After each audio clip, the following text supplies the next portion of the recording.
Paano nga ba gamitin ang SPayLater kung ikaw ay first time user? Tara, alamin natin.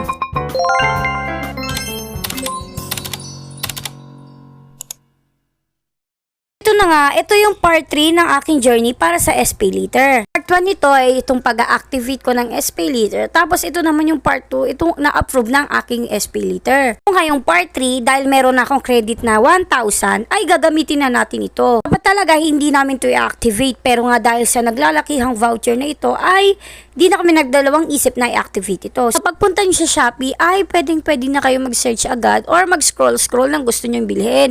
Pero ayan nga, gusto ko i-search yung order ko, itong Boss Nina spray paint. Ayan, marami kayong pagpipilian dyan. So, piliin nyo na yung kung saan kayo mas makakamura. Pero, maganda naman yung pagkaka-deliver nila, maayos yung packaging, tsaka hindi scammer. So, ayan, pumili lang ako ng mga color na need namin dito para sa eBay kasi i-repaint namin siya. Ayan, bumili lang ako ng iba't ibang kulay na tugma na gagamitin ko para sa e-bike nga namin. Tapos yan, pag nakakapili na kami, ay pinipindot ko lang yung add to cart. Tapos ayan, dino-double check namin kung tama ba talaga yung color na mapipili namin. Kasi ayan, kasi pareha silang red pero magkaiba rin talaga yung kulay niya. Tapos yan sa may upper part is makikita nyo yung shopping cart. Diyan yung makikita yung mga add to cart nyo na na-order nyo. Tapos ayan, napansin ko, ba't parang dalawang kulay lang yung nalagay ko dito? Meron pa pala kami need na color black. So, bumalik ako ulit at nag-add to cart ako ng color black. Tapos ayan, nung na-add to cart ko na siya, is makikita nyo dito, tatlo na sila. Isang black, itong isang primer, tsaka itong pinaka-red. So, ayan, dinagdagan ko lang yung yung bilang niya kasi tigda-dalawa yung need namin. Dito na tayo sa platform voucher. Minsan kasi automatic nang nalalagay yan, pero i-check nyo pa rin. So, ayan, meron ako free shipping na voucher. Tapos, meron din ako ditong 500 off, minimum 0, 'di ba? Para sa mga SPayLater na first time user lang. So, ayan. So, nilagyan ko lang ng check yan. Tapos, in-okay ko na. Tapos, kung makakita nyo dito sa baba is nag-reflect na siya agad. So, isi-check out na natin siya. So, hindi ibig sabihin na na-check out nyo na siya is na-order nyo na siya. May mga need pa kayong checkan like address, checkin nyo yun, tsaka mga bilang. At kung yung voucher ba is tama rin. So, dito sa bandang ibaba is makikita nyo na agad yung word na SPayLater. Lagay din dyan kung magkano yung credit limit nyo.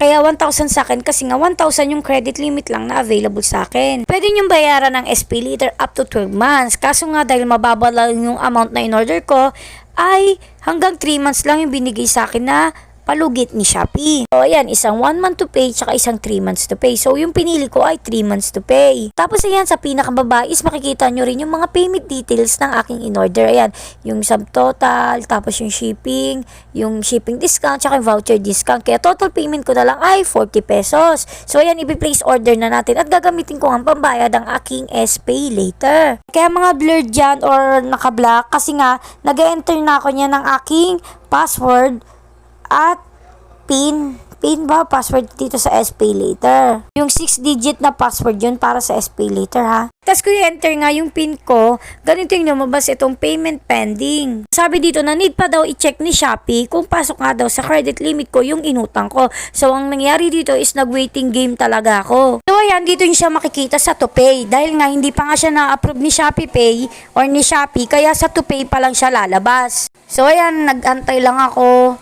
At abangan nyo sa next video kung ano nga ba nangyari pagtapos nito. Kaya thank you for watching. Yun lang.